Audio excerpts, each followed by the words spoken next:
সবাই বলে ভালোবাসা সুন্দর, কিন্তু ভালোবাসাটা কোথায় সুন্দর সেটা কি জানো? ভালোবাসা সুন্দর হয় সেখানে যেখানে লয়ালিটি থাকে, যেখানে একজন আর একজনকে সম্মান করে, যেখানে একজন আর একজনের মতামতের গুরুত্ব দেয়, যেখানে দুজন দুজনকে শ্রদ্ধা করে আর কেউ কাউকে কখনো অবহেলা করে না।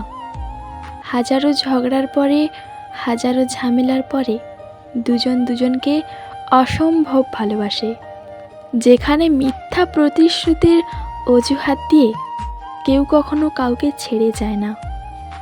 ভালোবাসাটা আসলে সেখানেই সুন্দর।